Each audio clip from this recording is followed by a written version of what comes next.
Remember to turn on all notifications so you don't miss a video. I no longer believe that power escalation is inherently a bad thing, and now believe that it all comes down to how it is executed. I'll split escalation into two types. Type 1 is improving what is already had. This refers to increasing the effectiveness of skills that a character already is capable of doing. Type 2 is approaching the ceiling. This refers to acquiring new powers and abilities. When I mention escalation, I am talking about individual power escalation, a character moving from their introductory skills and capabilities to an advanced one. A character displaying superhuman speed for the first time that they fight does not necessarily count as escalation, because we knew nothing about their speed beforehand. But a lot of these rules still applies to new characters that raise the power ceiling. The first thing that escalation needs to be is predictable. I'll use sports anime and manga as an example. In a sports manga, we have a certain expectation for types 1 and 2 based on real athletes. We roughly know the upper limits an athlete can reach in terms of speed and strength. We have an idea of how many techniques and strategies that they can learn, and we have an idea of how much they can improve one skill. We also have a general idea of the skill ceiling or game IQ for the different technical areas of the sport. We know the rules of the sport and how it's played, therefore we know almost every possible way a character can escalate for type 2 escalations. Good sports stories may push it a little, but not too much. For example, in Haikyuu, when Hinata in the final match is able to recover like a libero, set, serve, and more, it is predictable because we know the rules and how the sport is played. We are aware that all these actions can be performed by any player and that it just takes practice and time. When it comes to fantasy, there are more requirements. The first is that it should be foreshadowed. In fantasy, we apply what humans are capable of as the physical ceiling until shown otherwise. Fantasy stories need to set the skill ceiling for both types by showing off early examples. For type 1, physical abilities that are superhuman need to be foreshadowed. For example, if a character will eventually gain super speed, strength, or durability, another character should be shown doing this early on. We need a ceiling for how strong the character can get ahead of time. This ceiling can later be broken, but again, it should be before the target character reaches that point. However, how much a magical ability can be improved doesn't need to be foreshadowed in most cases, because the possibilities could be endless. Type 2 is mostly centered around skills and magical abilities. For magical capabilities that are applicable to multiple characters, another character should show it off before the escalating character reaches it. For hidden or unique abilities, they should be hinted at a good amount of time before their usage. For example, if a character in Naruto escalated by learning all 5 elements, it would be done well, because we have already seen characters like Kakashi and Hiruzen use multiple elements early on. Likewise, if a character in Bleach escalated by learning Shikai, Bankai, Kido, Ho-Ho, or Hakuda, it would be done well, because we have seen characters use each of these, and even some that use multiple. And if a character in Jujutsu Kaisen escalates by learning domain expansion, or becoming physically superhuman, it would be done well, because domain expansion is a universal technique shown by many pros, and characters like Yuji and Todo show superhuman physicality early on. Additionally, the Kyuubi and Sukuna living inside their respective protagonists is established as early as the first chapters, so their unique abilities that will become a form of power escalation have been foreshadowed. The next requirement, which is also necessary in a power system in general, is weaknesses. What makes a power system interesting is its weaknesses, drawbacks, and limitations. If a character's power has no weaknesses to be targeted, the character becomes broken and the author is forced to make something convoluted to stop them. Type 2 escalation doesn't require any drawbacks because there's usually a ceiling in place. For example, there are only 5 base elements, and for Shinigami, there is nothing higher than Bankai. For type 1, escalation should preferably branch out rather than go straight up. For example, Rasengan escalates by getting stronger and bigger.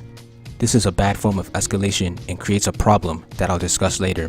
Chidori, on the other hand, branches out into different uses for various situations like Senbon, Stream, and Spear. Characters getting physically stronger, faster, and more durable, and attacks getting bigger and stronger are bad forms of power escalation. Earlier, I mentioned how physical ceilings for type 1 need to be established because of our understanding of human capabilities. With magic, there is no understanding we have outside of the author's writing. A Rasengan can keep getting bigger and stronger and we can't really say, that doesn't make sense. When escalating straight up, there are usually no weaknesses. When Naruto has giant Rasengan, he has no reason to use a regular one. It might take more chakra, but the amount of chakra is controlled by the author and has never been shown to be an issue in the story. When branching out, there are inherent weaknesses to those branches, Phoenix Flower Jutsu has more shots and range than Fireball Jutsu, but it's not as big or strong. Chidori's stream has an area of effect damage, but it doesn't have the piercing power or precision as the regular Chidori. Type 1 shouldn't escalate straight up unless there are drawbacks that come with it. Kaioken is a great example. Goku's physical prowess and magical attacks escalate up, but at the cost of his physical health. This cost is usually shown and plays a role in his fights whenever the move is used. If type 1 increasing upward is done like this, then it has a similar effect as branching out. Something is gained, but something is lost as well. One form isn't superior to the other. The last requirement is time. The amount of time it takes to acquire these abilities has to be spaced out and believable. This leads me into power-ups. When I say power-up, I am mostly referring to type 2 magical abilities that are game changers, like a transformation or a new technique that greatly enhances the character's combat. A lot of this relates back to what I've said about power escalation. When planning a power-up, the author should introduce or hint at the power a while before it is used. It shouldn't be introduced late. The character should be shown training for it or receiving it ahead of time. The actual power-up does not need to be shown. The character with the power-up can also be implied to have gained this power through another character ahead of time, rather than shown training for it. I'll go over examples of good ones and bad ones. Naruto's Nine Tails chakra is a good one, as it is mentioned earlier. Kurama being sealed within Naruto is established in the first pages of chapter 1, and he uses it much later. The same goes for Bankai and Shikai in Bleach. Shikai is first shown by Renji before the Soul Society arc, and Bankai is stated to be achieved by most captains. Sasuke's Curse Seal is another good one. We see Sasuke get it from Orochimaru and he uses it later. Uryu's Ginrei Kojaku is also good. We knew he lost his powers after the Soul Society arc, and we see him training to regain them. While we didn't expect a different bow with new powers, we knew that he had gained some kind of powers, which is good enough. Renji's second Bankai and Ichigo's final Shikai and Bankai are also good power-ups. We are told early on in the final arc that the two aren't using their true powers. We also see them train for their powers, and the actual power isn't revealed until later. Finally, Haki in One Piece is a good power-up. We see quite a few characters use it ahead of time. We see the main characters train during time skip, and after the time skip, they can use it. For bad examples, the Enies Lobby power-ups aren't done well. While they are cool, we never see the characters train for them, and it is never hinted ahead of time that they had these powers. Additionally, I'm not even sure when they would have had the time to gain these powers. Naruto's Caped Chakra form is also a bad power-up. Naruto gains this power out of nowhere. There is no foreshadowing or training. Chad's left arm is another power-up done poorly, because like the rest, it isn't received or trained for ahead of time. It just suddenly appears. Finally, Ichigo's Mugetsu is a power-up poorly done. While it is explained and we do see him train for it, there is not enough time between its setup and its usage. It feels like the author just came up with it at the last second. In conclusion, power escalation is done well when it is predictable, foreshadowed, has risks and rewards, and is given enough time to happen. The risk can outweigh the reward, but the reward should not outweigh the risk.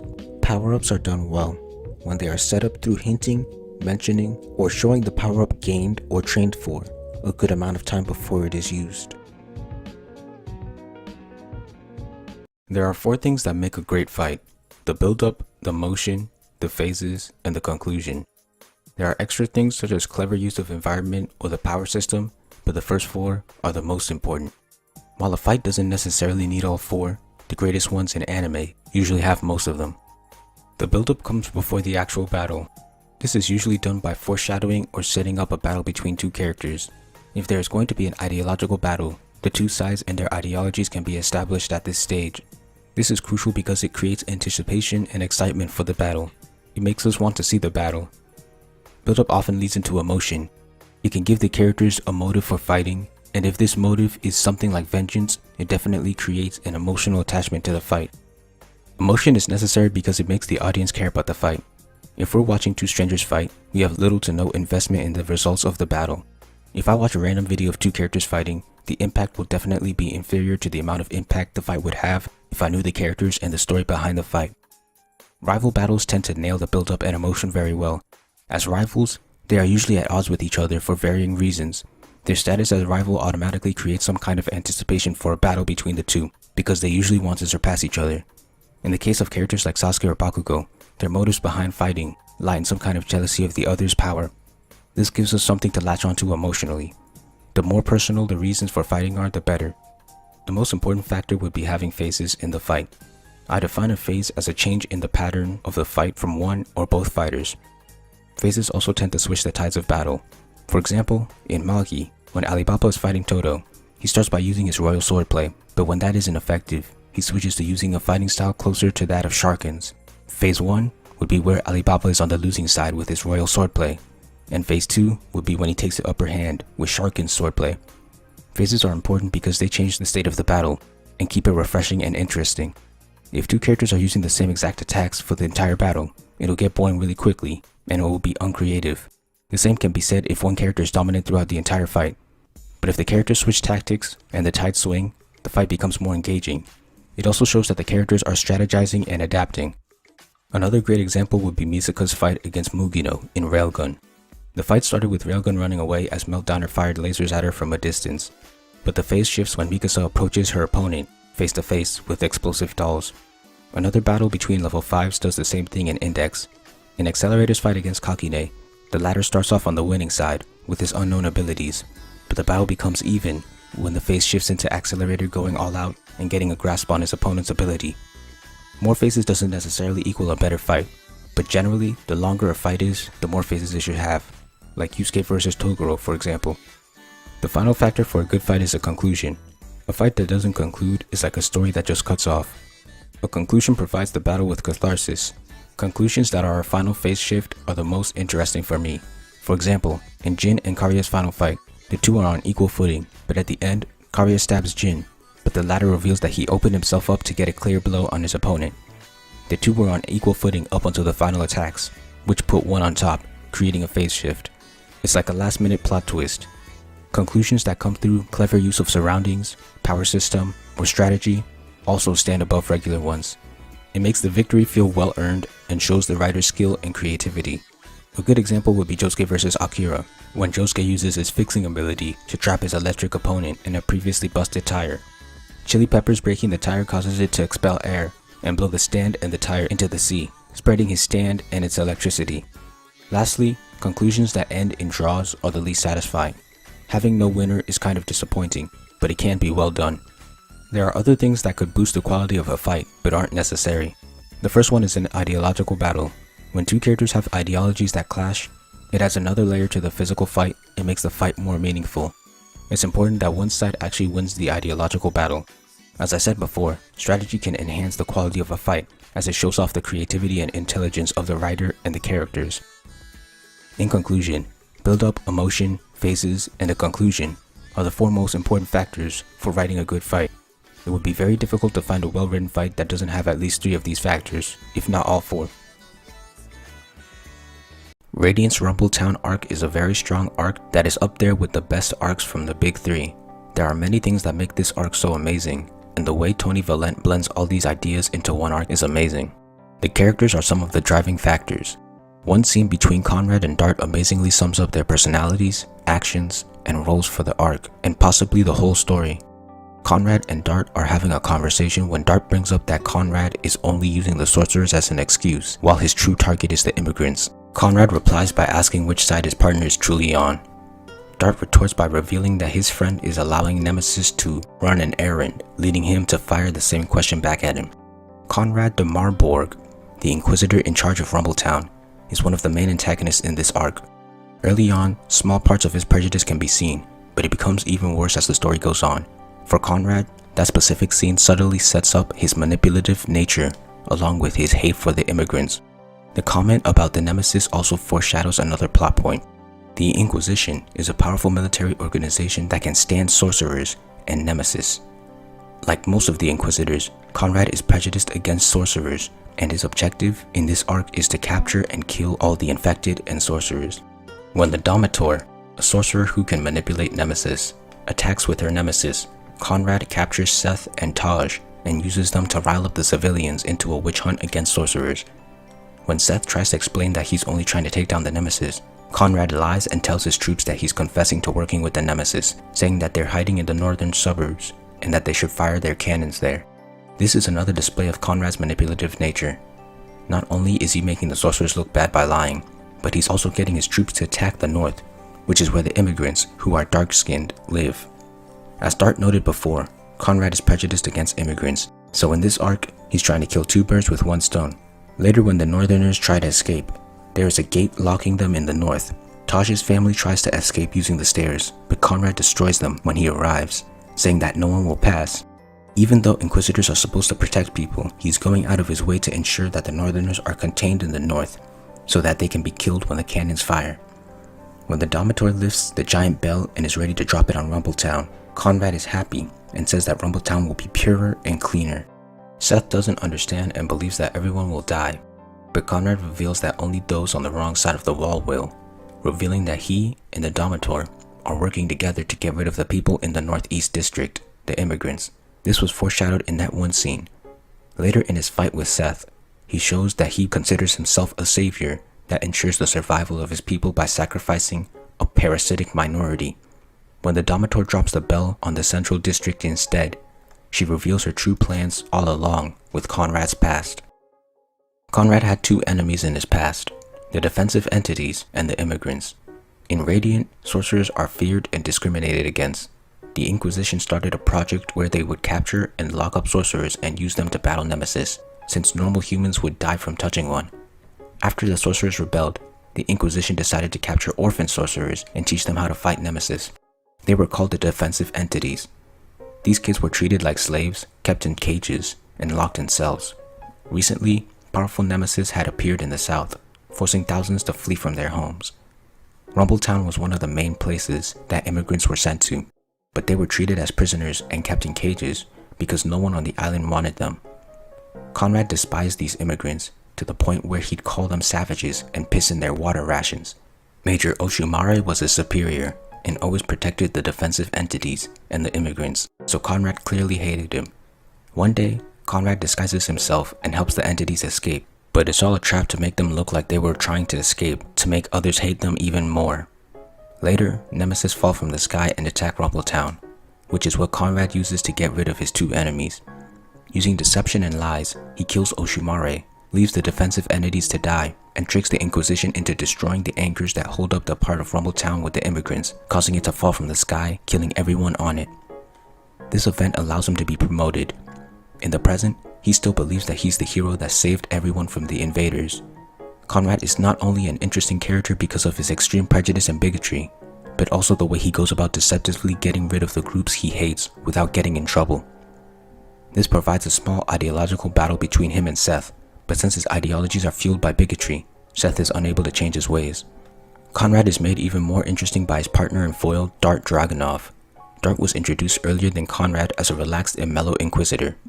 The scene with Conrad and Dart having a conversation not only sets up Conrad, but Dart as well. Him being able to deduce what his partner's true target was sets him up as perceptive, while Conrad's comment on which side he's on sets up the blurred line of his allegiance. His visible anger towards Conrad allowing Nemesis to run an errand on the island establishes disdain towards unjust actions. Throughout this arc, he is the opposite of Conrad in almost every way. Conrad is energetic and passionate, while Dart is lazy and called cowardly by others. Their treatment of civilians and sorcerers is also opposite. While Conrad was hoping that an old lady got hurt by a Nemesis attack, Dart would go as far as to attack and kill his own soldiers for not protecting civilians. Even in the flashback, he's opposed to Conrad's suggestion of shooting the anchors, reasoning that there are still civilians there. When Conrad pushes for this action, Dart tells his superior that they have to evacuate the civilians, but it's no use. After the peace of the island falls, he is visibly disturbed. As stated before, Conrad completely despises sorcerers, but while Dart doesn't like them either, he shows mercy and understanding towards them, in this arc and the next. Early in the arc, he says he's investigating something, apart from sorcerers, which sets him up as a character whose sole goal isn't to hunt sorcerers. When Melly, a sorcerer, is fighting a nemesis, and both of them come into Dart's sight, he not only prioritizes attacking the nemesis, but even lets her go because he's aware that they are fighting the same enemy at the moment. He even threatens to kill the soldier that asks about him leaving the sorcerers alone. Dart's unsettled look at Conrad's actions in the flashback implies that the person who he said he'd investigate in the present was Conrad himself, which establishes him as a character who is willing to do what he believes is right, even if it means going against his own allies, which was hinted at in the conversation between him and Conrad. Dart's open-mindedness is yet again shown when he and Seth get into an argument. Seth accuses Dart of being as evil as Conrad simply because they are both inquisitors. But then Dart shows him how his mindset is wrong when he asks him if it would be fair for him to assume that Seth is working with the Dominator because they are both sorcerers. When Seth says that said mindset is stupid, Dart agrees, showing that he wouldn't immediately assume one sorcerer is bad just because another one is, further supporting his actions with Melly. This does not mean that he won't do his job, as he still plans to arrest Seth for something from the previous arc after they finish saving Rumbletown together. At the end of the arc, Dart sees the sorcerers escaping the island but keeps quiet about it yet again, showing them mercy. Hameline and her parallels to Seth is another facet that makes this arc amazing. Hameline was one of the defensive entities in the flashback of Rumbletown. After the kids got caught when a disguised Conrad helped them escape, the people of Rumbletown began to treat them worse. Major Oshumare, the only one who protected them, gave Hameline a flute, which is what saves her when the Nemesis attack her later. When she plays this music, the Nemesis stop their attack, allowing Hameline to befriend them. When the Inquisition destroys the anchor holding up the Northeast District, the Nemesis help Hameline get to safety. In the present, Hameline seeks revenge against Rumbletown and the Inquisition for these actions. She is aware that Conrad was the one pulling the strings, but she also blames the citizens of Rumbletown for allowing him to get away with it, as they were the ones who asked for the defensive entities, locked them up, spread rumors, and more. She blames them for supporting a system that allows one leader to do whatever they want, and her goal is to punish everyone by death. During her battle with Seth, the two have an ideological battle. Hameline wants to destroy the island, and Seth wants her to stop. Seth also believes that he is not on any side. She questions his actions, saying that the people he's fighting for are the same people who want him dead. Seth counters by saying that they were manipulated by Conrad, but Hameline believes that they are the foundation for intolerance, a soil that the Inquisition can grow on. He asks her if the solution is to kill people like Conrad, but in this sentence, Seth uses the word us and them, revealing that he knows which side he's truly on. When Seth tries to reject this idea and say that he's different, she calls him a wild dog that was tamed to hunt the wolves. Earlier in the arc, Seth had a flashback to how he was treated terribly for being a sorcerer. And during this battle, he begins to realize how Hameline's past was similar to his, how they were both caged and treated like monsters, yet expected to sacrifice their lives against Nemesis. Seth tries to reject this idea, but eventually concludes that he's just like her. Seth agrees with her and says that he can't stand the way that he's treated, and she helps him realize that it's still the same in the present. He understands her goals, and it seems like he's given up on protecting the civilians. But at the last second, Seth references something that his mother figure, Alma, told him in the first chapter. He says that he refuses to become the monster that they saw him as, and defeats Hameline. Betrayed, Hameline begins to break down, and accuses Seth of being a servant of the Inquisitors. But Seth reveals that Hameline never really wanted to destroy the island. He explains how she never went for the balloons that hold up the island, and how she dropped the bell on evacuated barracks rather than people. He asks if her goal was to convince herself, but she says that all sorcerers can do is pick a side and fight. Seth concludes their ideological battle by using his experiences to back up the fact that they don't need to choose sides, because everyone worked together to save the island. Taj's family took care of him and his friends, even though they were sorcerers, and Taj helped them save the district. Dart let him go so that they could work towards a common goal, and even she herself exposed Conrad's maliciousness, preventing him from causing another tragedy. When more Inquisitors show up, Hameline shows that she's changed when she sacrifices her life to protect Seth. Grimm's role in this arc is another great addition. When the trio is chasing down Nemesis, he comes out of nowhere and asks Seth a question. The latter refuses to answer, setting up a future plot point. Seth is no match, but when an explosion is created from their fight, Grimm retreats, saying that he's shy, but as he leaves, he threatens to kill all of Seth's friends, setting him up as a menacing antagonist. The main trio later sets up a trap to capture all of the Nemesis, but Grimm shows up again to thwart their plans, killing all the Nemesis. Before he leaves, he says something about disappearances and lost souls. We see him arrive at the graveyard and dump some soldiers from the Inquisition into a coffin with hands reaching out, all while monologuing about lost souls and talking to presumably the hands in the coffin. Grimm's next appearance is much later, when he comes to save Seth and the immigrants from cannonballs. When Grimm interrogates Seth and learns that he's not his target, he frees Doc and Melly, heals Seth's arm, and gives him a magic tool. At first, it's confusing why an antagonist suddenly became an ally, but Grimm says that there was a misunderstanding. At the end of the arc, it's explained that Grimm thought Seth and his friends were the Dominators controlling the Nemesis, based on fractions of dialogue he heard from them.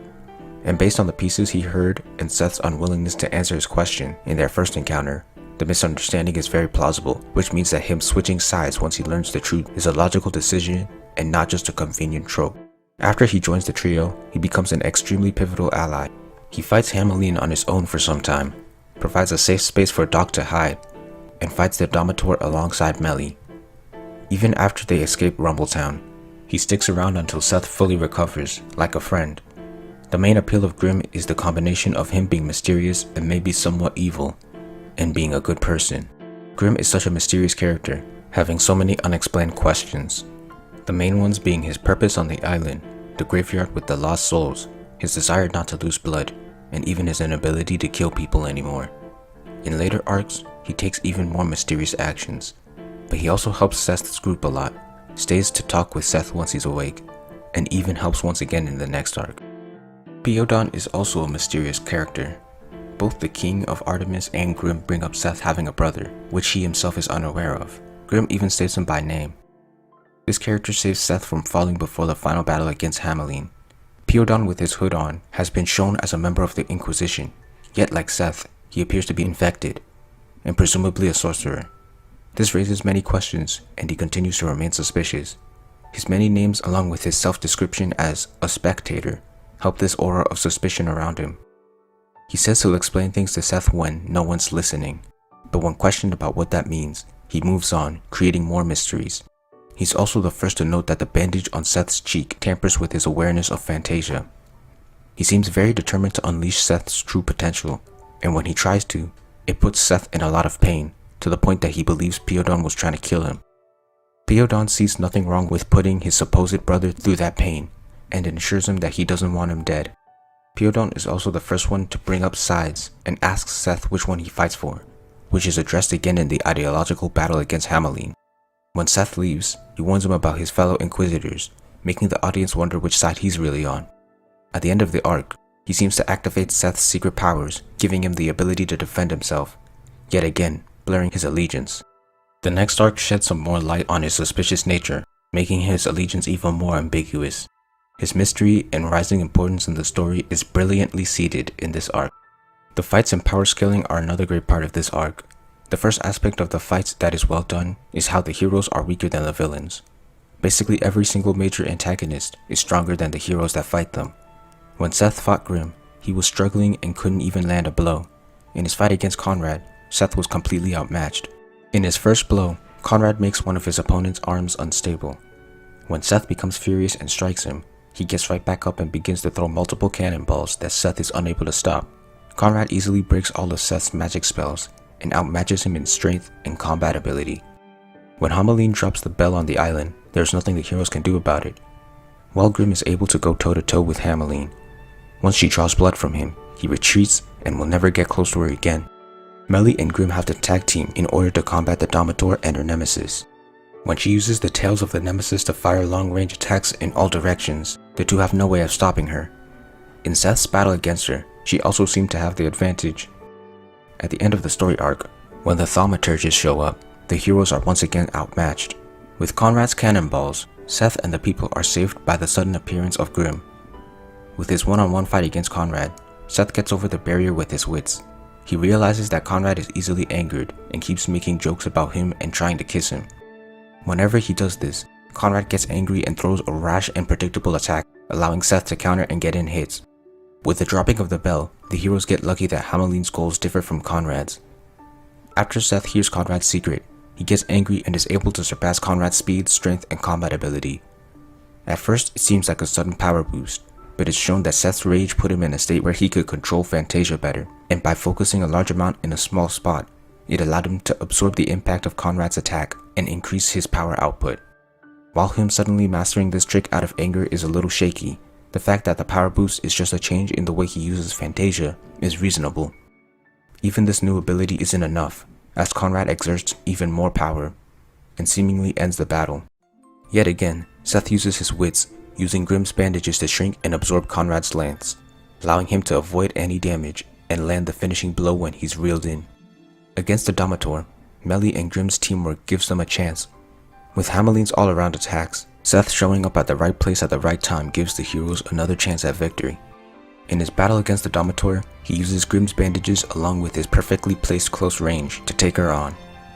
At one point, the two of them get into a beam struggle and her Fantasia is too much. He eventually gives up and takes the blast when he realizes that he's the same as her. Seth gets over this hurdle with either wits and/or luck, because once he understands her perspective and seemingly joins her side, they harmonize and her Fantasia doesn't harm him. They stop fighting, and once she truly believes that they're on the same side and gets close enough, he takes away her scroll and pins her down, ending the fight. With the thaumaturges, after Seth is knocked out, Piodon awakens Seth's dormant powers, giving him a demonic form that allows him to stand up against the three opponents for some time. After they escape from the battle, the Inquisitors have the island surrounded, and it is only through the assistance of Artemis that the sorcerers can escape, establishing Artemis as a powerful and reliable group of sorcerers. The dramatic weight and execution of scenes in this arc speak for themselves. The way the arc is a race against time when the Dominator is going to drop the bell, the amount of lives at stake due to Conrad's goals, the character development for Seth, and the many seemingly hopeless situations, especially at the end, are all great inclusions. Scenes like Seth intentionally attacking Tasha's family to hide their connection to them as sorcerers, Art refusing to attack Melly, Seth's usage of Alma's line, and many more create such epic and memorable scenes in just one arc. To sum it up, the complexity of motives and character for Conrad, Dart, Grimm, Hamelin, and Piodon. The ideological battle for Seth against Conrad and Hamelin's ideologies. The way Grimm and Piodon are written mysteriously, the former even becoming an ally. And the way the heroes are outmatched and forced to use their wits, strategy, teammates, and even rely on luck to get out of situations with desirable results, all contribute to the Rumbletown arc being the greatest arc in Radiant, and perhaps even one of the greatest in manga. Magi's Balbadd arc is my favorite arc from the story and arguably the best. This arc is where Alibaba tries to save his country from the nobility who mistreat the poor. There are so many aspects of this arc that make it amazing, and in this video, I'll be analyzing those aspects. The first thing that makes this arc amazing is Sinbad's role and relationship with Alibaba. Throughout the arc, the way Sinbad is used is brilliant. Sinbad is a dungeon capture with 7 djinns, but this arc effectively nerfs him by having all of his metal vessels be stolen at the start of the arc. By weakening him, Sinbad is forced into a mostly supportive role, allowing Alibaba to be the one who solves the problem and saves Balbadd at the end of the arc. Sinbad's relationship with Alibaba is also well done. Alibaba is trying to be a leader that people will look up to, as seen in his position of the Fog Troop's leader who inspires the poor, but Sinbad is constantly showing him up throughout the arc. It gives Alibaba a goal to reach.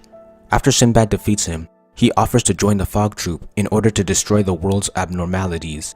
This builds him up as a suspicious character, as Alibaba believes that he has ulterior motives. After Alibaba fails at negotiations with Ahmad, it is Sinbad who talks to everyone and brings back their spirit, rather than Alibaba. When Judar shows up, he rubs Alibaba's failure in his face, making him self-conscious, but Aladdin stands up for his friend, declaring that he isn't useless and calling him a brave person.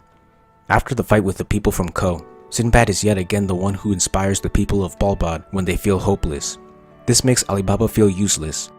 When Sabmad comes to ask for Alibaba's help, even after Morgiana and Sabmad ask Alibaba directly to do something, again, Sinbad is the one who takes charge and responsibility, pushing Alibaba further into the background.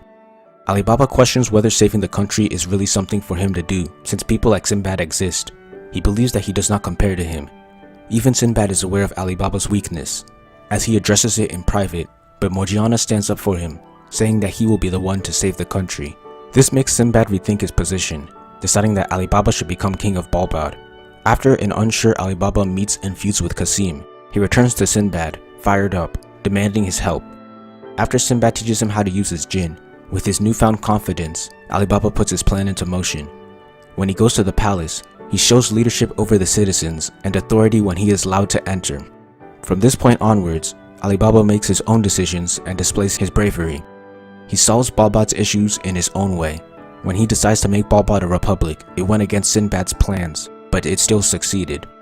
He even gives an inspirational speech to his citizens after the negotiations succeed, similar to what Sinbad has been doing before.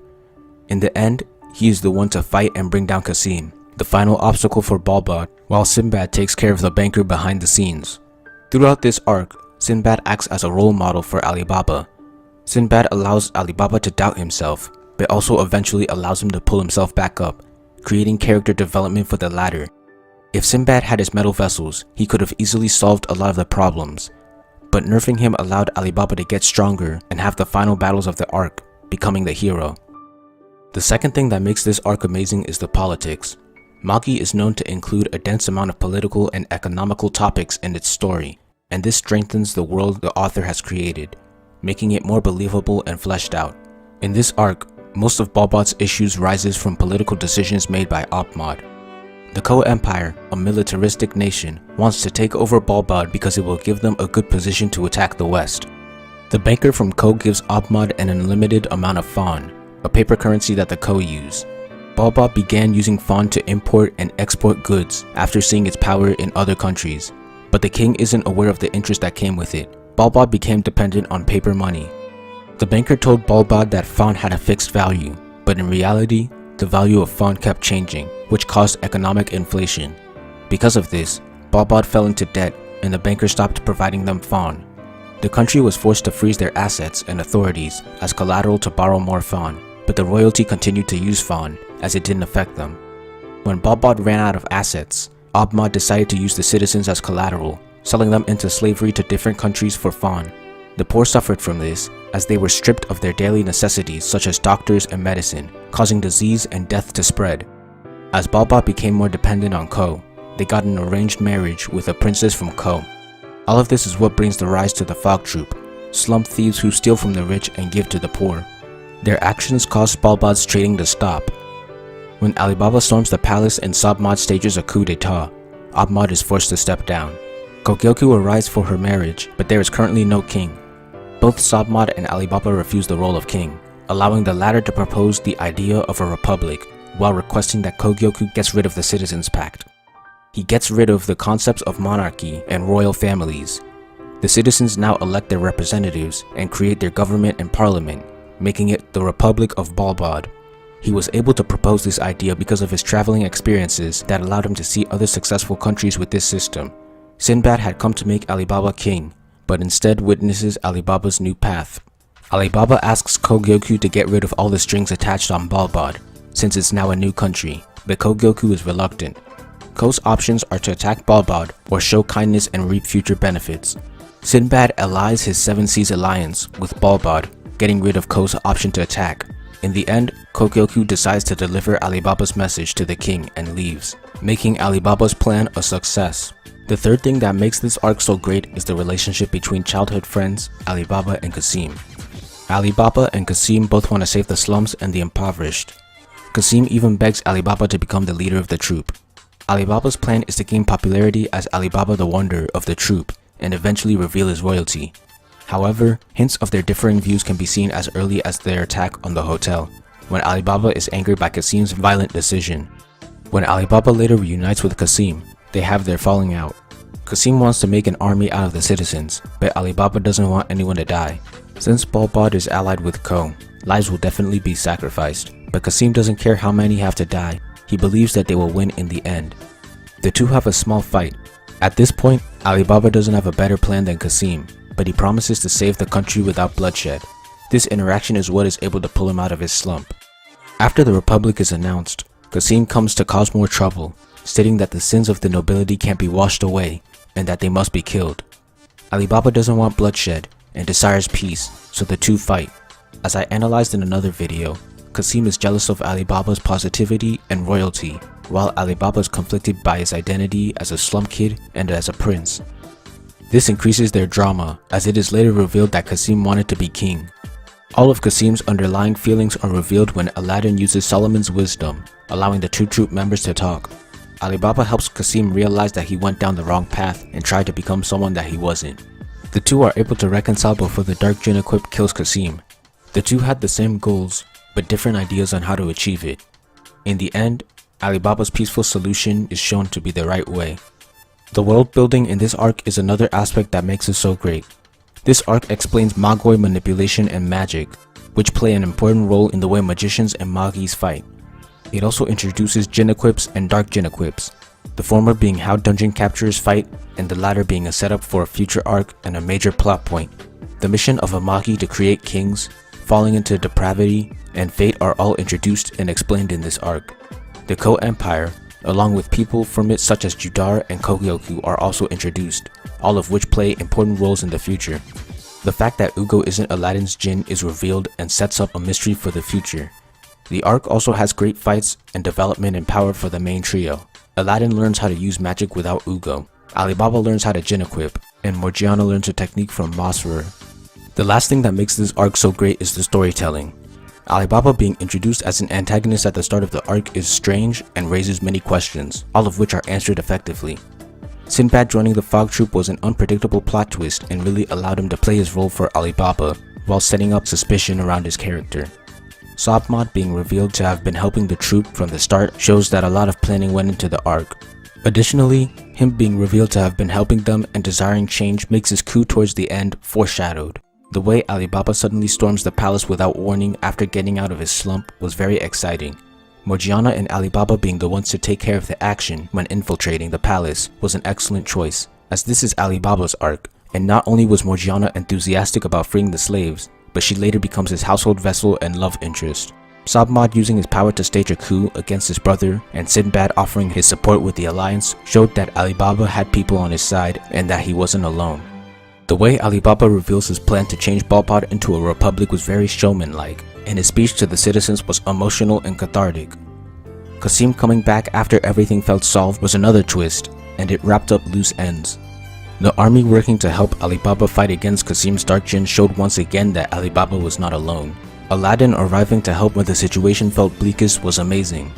Alibaba being the one to fight Qasim and eventually make up with him was the best possible way to end the arc.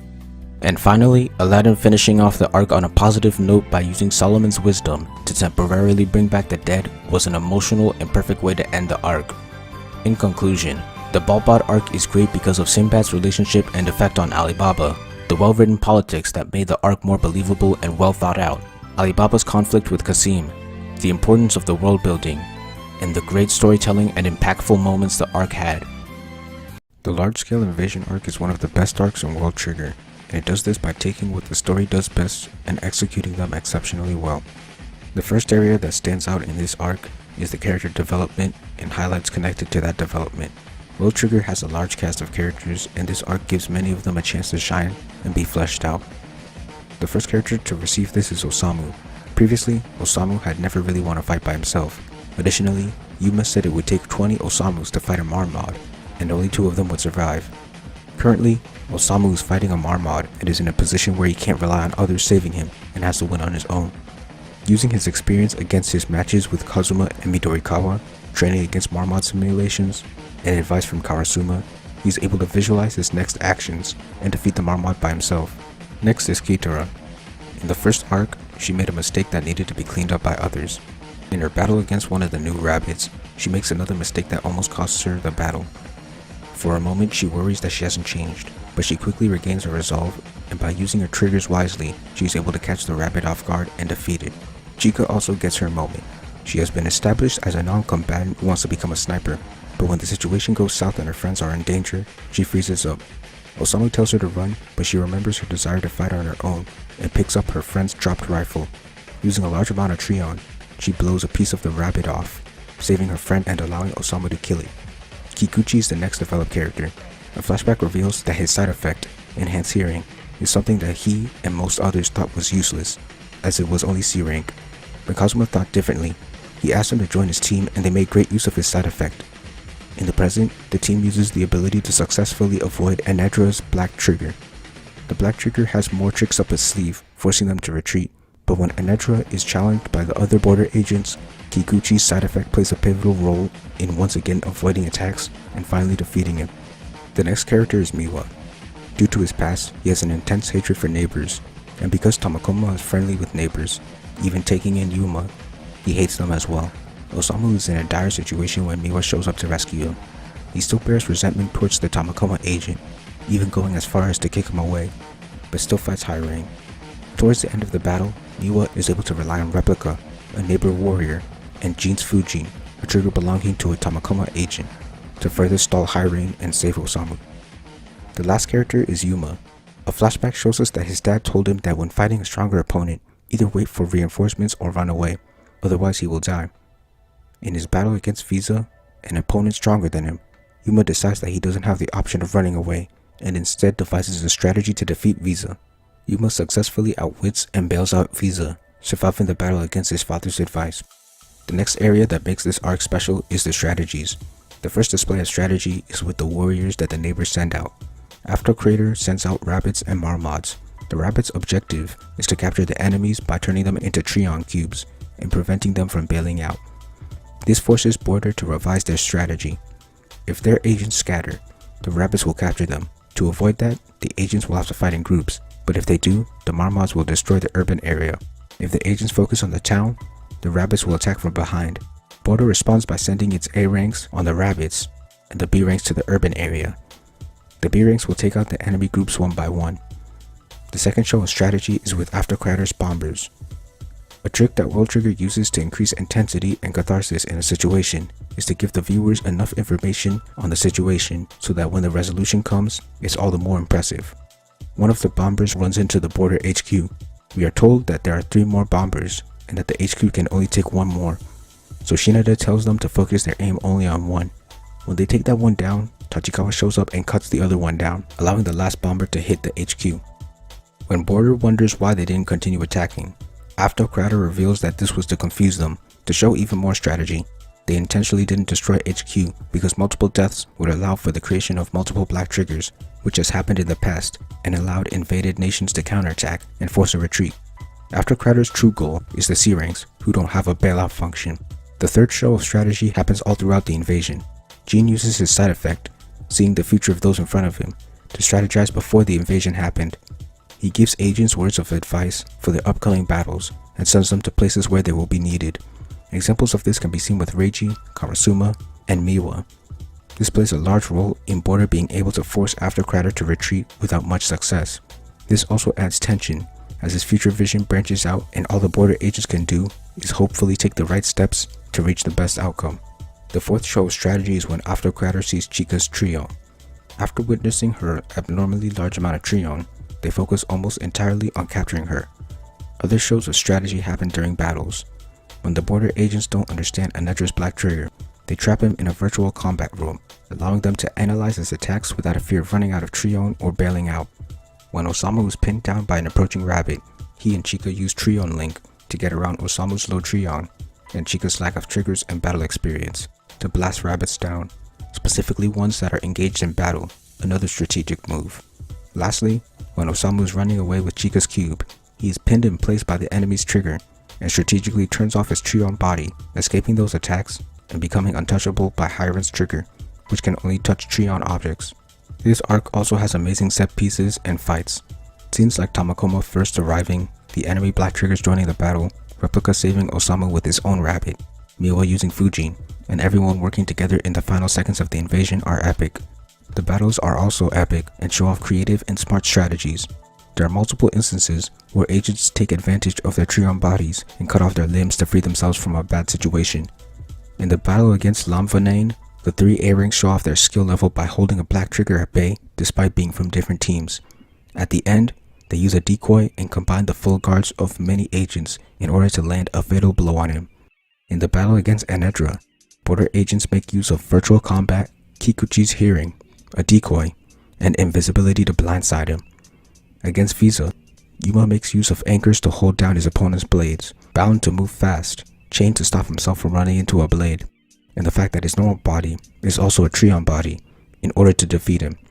Against Hiren, Miwa uses lead bullets that his opponent's trigger can't touch, and multiple mini shields to fend off Hiren's bullets that turn Treon into cubes. Against Hiren and Miwa, when the latter opens a portal to send Hiren's bullets at Miwa from behind, he fires aimed vipers into them, striking his opponents. There are many more examples of genius strategies like this in this arc and throughout all of World Trigger. In conclusion, the large-scale invasion arc displays great character development, highlights, set pieces, strategies, and amazing fights. The arc even has consequences for the heroes, with people at HQ dying from Anedra's attack and Replica being lost after sacrificing himself. Overall, this arc is World Trigger's best so far.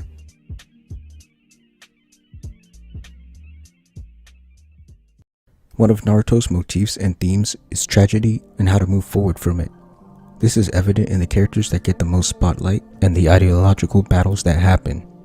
In almost any given arc, the character with a tragic backstory is a key character in that arc. And in the story as a whole, the characters with the tragic backstories have the most effects on the story and narrative.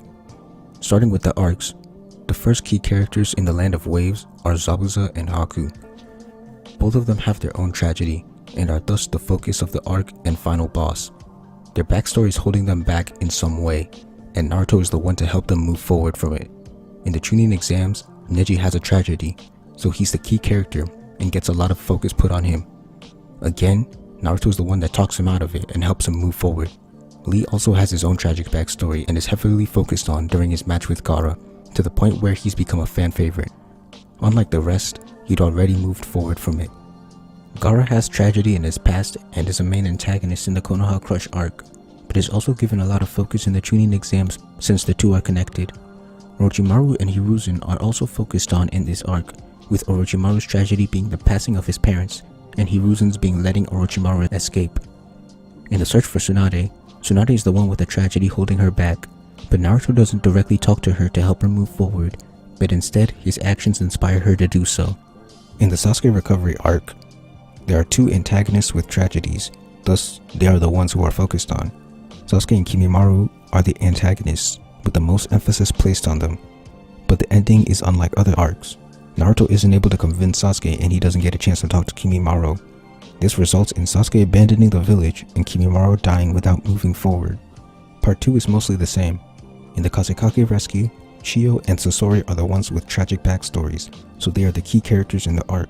Naruto changes Chiyo with his words, and she goes on to change Sasori with words and actions. In the Tenchi Bridge arc, Sai is the character with tragedy and is able to move on with inspiration from Naruto. The Akatsuki suppression is a little different. Shikamaru was a character who didn't experience a tragic event in his past, thus he was never really a key character, but once he does in this arc, he becomes the focus and almost the main character for the duration of the arc. He gets past this after he's able to take revenge for Asuma. In the Pain arcs, Pain, or Nagato, is the key character who has faced a tragedy and needs help moving forward, which Naruto succeeds in making happen. Itachi is a key villain in the fated battle between brothers, while Danzo is a key villain in the 5 Kage Summit. Both had some kind of tragedy in their past. Itachi caused and at the same time faced one, while Danzo strictly caused one. As for characters that are put in focus over multiple arcs, it's still the ones that have faced tragedy. Naruto is the main character and obviously had a tragic past. Sasuke is constantly in focus throughout part 1, climaxing with him being the final antagonist, and then in part 2, he gets arcs dedicated to him. He has the Uchiha massacre as his tragedy. Kakashi is also heavily focused on. He has his past with the Third Shinobi War. Characters like Jiraiya and Tsunade are also focused on long term and have their dark moments in the Second Shinobi War. Obito and Madara are the two long-running villains of Naruto, and both had their own tragic backstories. Naruto is able to help Obito move forward, but didn't get the chance with Madara, though at the end it seems like Madara has moved forward before he dies. With this in mind, it begins to make sense why certain characters get more screen time and spotlight than others. I've seen people complain about specific side characters not getting enough screen time, but this is the reason. With the exception of a few characters, the people with tragedies from their past will be under the spotlight until they can move forward again. Sakura didn't have a tragic backstory, nor did Tenten, any of Team Asuma, Kiba, or Shino, which is why they were never in focus or played major roles. But once Shikamaru was given a tragedy, he was immediately turned into the protagonist of the arc. Another thing to note is that once a character moves forward, they are usually less focused on in favor of the next tragic character, unless they have a high-ranking position. Haku and Zabuza died. Neji became less important, although he still got good scenes later. Gaara and Tsunade became Kages, so they stayed somewhat important. Kimimaro, Sasori, and Chiyo died. Sai and Shikamaru became less important. Itachi, Pain, and Danzo died, and so forth. Naruto, Sasuke, and Kakashi are the few characters that always stay important, but for good reason. Sasuke never got past his tragedy until the very end of the story. Meanwhile, Naruto and Kakashi serve as characters who use their past to help others move forward. Naruto clearly does this in most of the arcs. Kakashi helped Sasuke at the end of part 1, although the Sound Force stopped this development from working. Kakashi also helps Shikamaru and tries to help Obito. Gaara even tries to use his experience of moving forward to try and change Sasuke in the 5 Kage Summit arc, but to no avail. While this does make me appreciate the characters Naruto chose to focus on, I would like to tackle two potential arguments. The first is why not give more side characters tragic backstories. I think this would be creatively exhausting, would oversaturate the concept of tragedy, and make the story either cluttered or extended.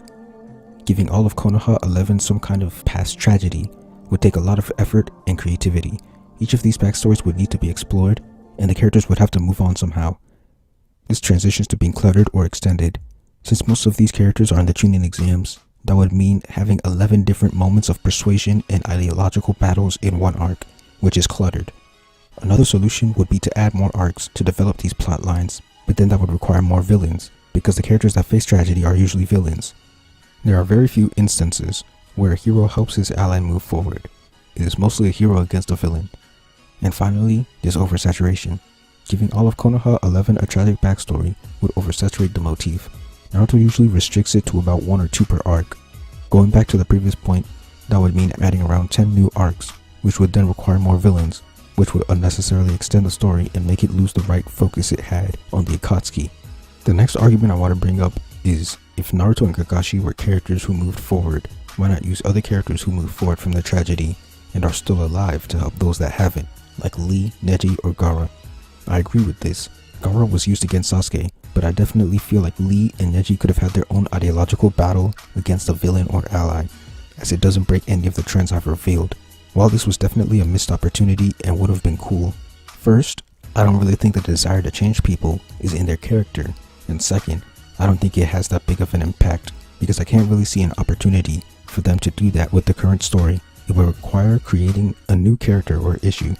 But Naruto handling the bulk of changing people also makes sense, because it's not only his thing, but he's the main character, and it's been established to be part of his personality. In conclusion, Naruto puts the characters who have faced tragedy on a pedestal so that another character can potentially help them move forward. Nearly every story arc is focused on some type of tragedy, therefore placing the characters who have moved forward and the characters who can't move forward in the spotlight. I've always felt that manga like Kimetsu and Jujutsu carried the spirit of the big three, while manga like Hero and Black Clover carried the body. The first two feel like the big three, while the other two look like the big three on the surface. A major factor in why the first two feel like the big three for me is the stakes and consequences. Like the big three, they have high stakes and high consequences to match. When characters face difficult opponents, they frequently put their lives on the line, and usually sustain severe injuries, sometimes even dying. The way the protagonists are constantly fighting forces much stronger than them, and rely on the help of their superiors is reminiscent of Bleach and Naruto. The Infinity Castle arc itself is very similar to big three arcs like Enies Lobby, Soul Society, and the Sasuke recovery, and I think those similarities are what make this arc so great. The final battle arc is split into two sub-arcs, the Infinity Castle arc and the Sunrise Countdown arc. Starting with Infinity Castle, there's a lot of hype before the battle begins. We are made aware that this will be the final showdown. At the start of the arc, Kaguya, the leader of the Demon Slayer Corps, and Tamayo both die in an attempt to kill Muzan. The Demon Slayers all rush in after realizing that they are looking at Muzan, but are transported into his castle. This is one of the most exciting starts I've seen to a story arc. This arc has a lot of character arcs and development in battle. After sacrificing his life, Kaguya has a flashback. In the fight against Toma, Shinobu, Kanao, and Inosuke all had flashbacks that connected them to the demon, amazingly adding a personal layer to the fight. In Zenitsu's fight, Kaigaku was his sibling apprentice and had now become a demon, making it just as personal as the Doma fight. Zenitsu even develops in character and power, learning how to fight while awake and gaining a new form. In the fight against Akaza, Tanjiro saw him kill Rengoku, so this match is already personal. Sanemi, along with most of the demons, are given flashbacks that flesh them out during their battles. The fights are epic and have great strategies. Characters die, sustain heavy injuries, and break weapons. The fight against Nakime was bad though. It was too comedic for a final fight, had almost no consequences, and had an anticlimactic resolution. Here is where the arc begins to fall. When killing off a character, it is best to give that character development before they die. At this point, the characters who had arcs and could have died were Tanjiro, Zenitsu, Inosuke, Kanao, Shinobu, Gyo, Muichiro, Sanemi, Mitsuri, and Gyomei. The first three, most people wouldn't have expected to die because they clearly have plot armor. Shinobu and Muichiro did die, and they had good deaths, Characters that shouldn't have died due to their lack of development are Genya and Obanai, yet Genya did die. High consequences for high stakes is good, but too many of the same exact consequences become predictable. In the Mugen Train arc, the consequence was death. In the Entertainment District, the consequence was retirement. In the Swordsmith Village, the consequence was injury. As you can see, the consequences varied up till now. The Infinity Castle managed this pretty well. Against Doma, Shinobu dies and the other two are injured. Against Kaigaku, Zenitsu is injured. Against Akaza, both are injured and Giyu's sword breaks. Against Kokushibo, Genya and Tokido die and the other two are injured. Against Nakime, all are injured. Death as a consequence became too cluttered and small. There are 12 to 13 combatants, but 3 major deaths in the arc, and 2 of them are in one fight. This is the final battle, so death as a consequence is expected, but 2 of 3 deaths coming from one battle when there were 5 different battles is disappointing, especially since one fight had no injuries at all. Possible alternatives to solve this problem is to have the Nakime fight actually be serious and maybe have Mitsuri die. Obanai could die instead if his flashback was moved to this fight. Against Akaza, Giyu could have potentially died. Against Kokushibo, only one character could die rather than 2. If 2 were to die anyway, Sanemi should die rather than Genya, because he would have a character arc, and the impact would have been greater towards Genya. If the author only wants to kill 4 characters, have only Muichiro die against Kokushibo, and have someone die in the Nakime fight. So the deaths not being spread out, and the Nakime fight being silly are the main problems of the Infinity Castle arc. However, the Sunrise Countdown arc has a lot more. The first is Muzan. As a character, his goal is seemingly immortality. This is very simple and uninteresting. His backstory gives a little insight into why he wants to be immortal, but unlike most demons, this isn't really sympathetic. For his combat, Muzan's fighting style is incredibly uncreative in comparison to the other demons that we've seen so far, like the arrow, tamari, drums, and spider demons. All he has are tentacle appendages with blades that he whips around. It is important for him to have creative abilities, because all the demon slayers can do is use their swordsmanship. The demon's abilities is what prevented each fight from looking like the last. The balancing of his powers are also a problem. A demon has 2 weaknesses, sunlight and beheading, but Muzan is given insane regenerative abilities without a drawback, so he basically can't be beheaded. Furthermore, he has 7 hearts and 5 brains, and can move them around at will. His only weakness is sunlight, making him a very unbalanced character and contributing to the disappointment of his battle. Because of this, the Demon Slayer's strategy in the fight is to stall until dawn, while his is just to kill his opponent. Because of Muzan's pouring abilities, and the only strategy available to defeat him being to stall, the fight is repetitive. Chapters 184, 185, 188, 189, 190, and 191 are all Muzan swinging his tentacle appendages while the Slayers use their forms to fight back. There are small differences in the chapters, like new fighters joining, the Demon Cat with healing, and the pillars using crimson red blades to vary the fight, but that's not enough to create a new phase. A good fight requires changes in strategies from at least one party, but in this fight, the strategy was basically the same thing from start to finish.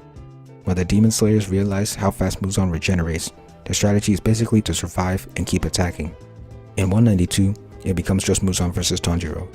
Tanjiro's solution from the flashback is to use all 12 forms of the sun along with the red blade. 193 and 194 are the same, with Obanai joining at the end. Throughout the fight, 4 drugs that Tamayo poisoned Muzan with ahead of time are slowly introduced, turning a demon into a human, aging, no cell splitting, and destroying the cells at weak points. All these really do is extend the fight by providing an explanation to why Muzan can't take out one opponent easily.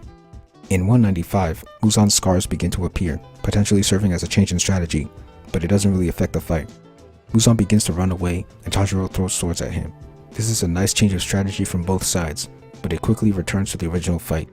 In 197, Inosuke and Zenitsu are the only ones left to fight Muzan, but like most of the fight, both sides use the exact same strategy throughout the fight, making it all blend together. In 198, Tanjiro, Mitsuri, and Obanai join. The back-to-back attacks were kinda cool, but that doesn't change the fact that the fight is basically the same as when it started. In 199, Giyu, Sanemi, Gilmei, and the others join in to finish off Muzan and pull him into the sun. Muzan turns into a baby and dies in the sun, so for about 15 chapters, we had Muzan swinging his arms as the Demon Slayers attack him and rotate who fights. There were some good parts, but the fight is mostly bad. For some reason, the arc does not end here. Obanai had a flashback for character development, while fighting Muzan. So when he dies along with Mitsuri and Gyomei, all three have good deaths. Although, succumbing to injuries after a battle ends is one of the laziest ways to kill off a character. Genya also died this way earlier. Tanjiro seems to have died, but in 201 it's revealed that Muzan had put his blood in Tanjiro and turned him into a demon that can resist sunlight. Nezuko arrives and his friends are unable to kill him, so they try to talk to him. Kano injects him with an extra drug that turns demons into humans, and in 203 Tanjiro is turned back to normal. This plot twist was extremely unnecessary. First, it does not add anything to Tanjiro as a character. If Tanjiro becoming a demon had some kind of tie into some character arc, and Muzan was just the one to push him over the edge, this would have been interesting. If it was somewhat his choice to become an antagonist, this would have been a good decision, but instead he's turned into a mindless puppet as a lazy plot twist to extend the already dragging arc even longer. This fight is ended in 3 chapters and barely any consequences arise from it. It really has no valuable purpose. In conclusion, the arc started really good and showed a lot of promise, but the Sunrise Countdown had so many problems stacked upon each other that created a disappointing ending to a good manga.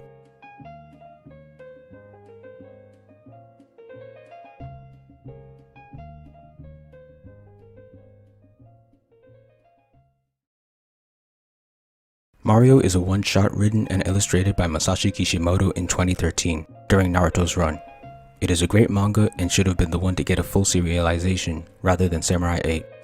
The story is about hitmen in the mafia. A cool touch is that Mario, the protagonist, is half Japanese and half Italian. Both Japan and Italy have popular crime syndicates, the Yakuza and the Mafia respectively. The manga establishes its 3 main characters very well.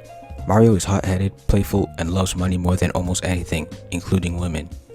Ken is the calm and logical one, and he also likes money. Saori is quiet and doesn't like men. Disloyalty is a major motif. Tommy stole money, being disloyal to the Mafia. Mario threatens Tommy, his close friend, and eventually kills him, which is disloyal to Tommy as a friend. Mario lies to Tommy's friends later, and Saori kills them. Additionally, Mario doesn't show remorse for his acts of disloyalty so far. Mario and Saori have character arcs. Mario's point A is that he cares about money more than anyone except for his late mother, who he visits for her birthday. His reason for loving money so much is revealed towards the end of the story. Saori's point A is that she doesn't talk to men and never smiles. It is later revealed that the reason she is like this is because she killed her foster father at the age of 13. It is implied that he tried to rape her based on where she shot him. Before this, she was described as a nice girl who smiled. Because of these 2 character traits, Mario and Saori hate each other. After Saori accepts Mario's job, he thanks her and gives her his mom's earring, something that he considers a good luck charm. She accepts it and talks to him for the first time. This is development for the both of them, as Mario is showing that he cares for another person, and Saori is talking to a man. But Mario's arc isn't complete yet, as he has not shown that he values life over money yet. The 2 are close enough that they no longer lead Ken as a moderator, and they take multiple jobs together, further showing their trust in each other, and moving Saori closer to point B, because now she trusts a man, but has yet to smile. During the montage of the jobs being taken, Ken explains Saori's backstory to Mario. Their boss, Filippo, brings Saori to have sex with her. Knowing her past, Mario tries to stop it from happening, but is bribed to leave with money. This test of his character reveals that he has not fully moved away from point A, as he takes the bribe, knowing how it would affect her and betraying her trust, yet another example of disloyalty. Saori's fear and reaction to Mario taking the bribe reveals how much she trusted him up until this point. Outside, Mario looks at his mom's earring and the money, and then compares the 2, evaluating whether Saori or money is more important. Inside, yet another act of disloyalty happens when Pietro, Filippo's subordinate, kills Filippo for territory and frames it on Saori. Mario's betrayal has created a situation where Saori is framed for Filippo's murder, and Mario is ordered to kill her. He's offered 500,000 to kill her in a week, but if he doesn't, that money will become the reward for his life. Since Saori is unable to be found when she isn't taking a job, Mario and Ken plan to lure her out, another display of disloyalty, especially since Ken has known her for 4 years. For the first time, Mario shows sadness for his upcoming betrayal. When the plan is executed, Mario honestly opens up about his feelings towards her, and she cries, seeming to trust him, but Ken shoots her. Mario is visually disappointed. After this, another act of disloyalty happens when Ken points his gun at Mario. Ken reveals that him and Pietro were secretly working together, and Ken plans to take the reward money. In this scene, Ken is a foil to Mario. Mario previously valued money over lives and was willing to betray almost anyone for it, but has slowly been changing. Ken, however, is like the old Mario, who was willing to kill a good friend just for money.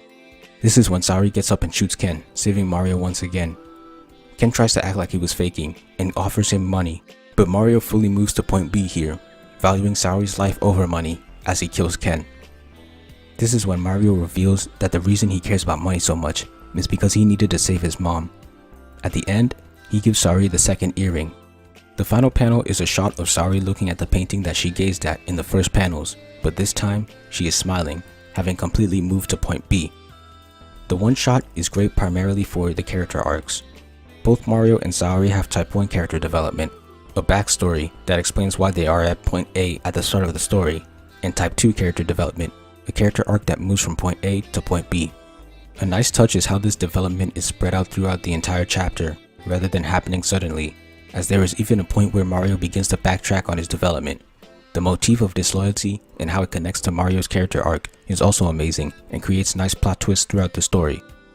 Apart from being a well-written story, the biggest advantage that Mario has over Samurai 8 is its genre and tone. Samurai 8 was a battle manga with fantasy and sci-fi, basically the same genres as Naruto. Its themes were also the usual inspirational shonen themes and had the same tone as Naruto. That was its biggest weakness. Being so similar, Samurai 8 would have to tread similar grounds as Naruto did, and with how good Naruto was, 8 would either feel like a repeat or be a lot worse, and it ended up being the latter. Mario, on the other hand, was an action drama manga that took place in the real world and had no fantasy elements at all. The tone was vastly different, as the protagonist wasn't a role model, he performed morally ambiguous actions, and the story revolves around hitmen, meaning that there's a lot of killing. Kishimoto even says that it was aimed at a seinen magazine. Mario was so vastly different from Naruto that it had no expectations to live up to except for good writing. It didn't have to deal with power systems or power escalation. It told a very different story and could have focused more on Kishimoto's ability to write a good plot without the distractions of constant battles. A non-battle manga is a type of battle manga where characters have fights, like in regular battle manga, but these fights take the form of some other activity outside of physical combat. In this video, I will be using Death Note, The Promised Neverland, and Bakuman as my examples to show what and what not to do when writing a non-battle manga. I'll start with Death Note. Death Note's unique style of battle comes in the form of strategic and tactical moves. The antagonist tries to uncover Kira's identity, while Light tries to prevent them from learning anything and kill them with the Death Note. Battles with L have the added elements of L trying to prove that Light is Kira and to prevent Light from killing him. Examples of good battles would be Rei Pember, Naomi Misara, and L. In the first two battles, Light is doing most of the strategizing while his opponent simply reacts, but against L, since he is trying to prove that Light is Kira, both are attacking each other and setting up traps. Light's assistance from Misa, Mikami, and Kiyomi make the fights even more tactical. Death Note as a whole begins to fall off when Light loses his memories and starts working with L. Not only is the theme of what is justice lost, but the great rivalry is replaced with something far weaker and less engaging. The new antagonist, Kyosuke Higuchi, isn't as smart as the previous antagonist, nor does he have a consistent effect on the story. In part 2, Nier is the main antagonist. He's smart, but he's not as engaging of a character as the other three, and he is far away from Light for a majority of the story, meaning that barely any battles happen with him. This is the same problem that Kyosuke had. The three good antagonists were in close proximity to Light, allowing for a battle, and in L's case, several. Maneuvers including Light loaning pages to Mikami and Kiyomi were smart, but there wasn't an equally intelligent antagonist to use these against. Death Note battles work when the antagonist is around Light's intelligence. Light and the antagonist must also be in close proximity so that their battles with the mind can frequently take place. When Death Note sacrificed either of these, it decreased in quality. Next is The Promised Neverland. The manga's style of battle revolves around the protagonist sneaking around and gathering info and tools, creating plans to escape, and keeping all of this hidden from their opponents. Their opponents try to slow them down or stop their plans and get them to slip up. Examples of good battles would be Isabelle and Crone. This manga begins to fall off when the protagonists leave the farm, because the battle style completely changes. Now the characters primarily fight with guns. While arcs like Goldie Pond and Return to Gracefield try to bring back elements of strategy and espionage, the former and a majority of the story still heavily rely on guns as the primary form of combat. Neverland battles work when it is centered around espionage, deception, and smart strategies. While there were physical attributes to the strategies, the protagonists never used physical combat in Gracefield. Their opponents outmatched them in size and strength, which is why they had to fight like this to begin with. Last is Bakuman. In Bakuman, all combatants draw and write their manga in an attempt to get on the top of Jump's rankings. Additionally, some mangaka struggle with their manga, partners, editors, and even their own body. All of the battles in Bakuman are good, and this is because the battle style never changes, and unsurprisingly, the story never falls off either. Additionally, the primary antagonist remains as the biggest one for the entire duration of the manga and anime, eventually becoming their final hurdle at the end. There are also smaller battles against mangaka in between, along with issues of what manga to make and friction between the main duo. In conclusion, a common trend in non-battle manga seems to be that when the authors start trying to change the antagonist, the battle style also shifts into something less interesting. Death Note's first 3 antagonists were all detectives or FBI agents. Once it switched from this and made its antagonist a businessman, the battle style changed and it began to fall off. Neverland started with a mother and a sister as the antagonists, but once it switched to monsters, the style of combat changed and the story began to fall off as well. Bakuman, however, not only kept the same major antagonist, but most of the antagonists were mangaka battling for the top spot in the rankings, just like the protagonists, which is how it started and ended. While I think the antagonist can be effectively changed, as seen in Death Note, the style of battle should not, as I have yet to see a manga that does so and doesn't fall off. Changing the style of battle means getting rid of what caught the interest of your viewers and made the story successful to begin with. It also means moving into a battle style that is usually less interesting than the initial style.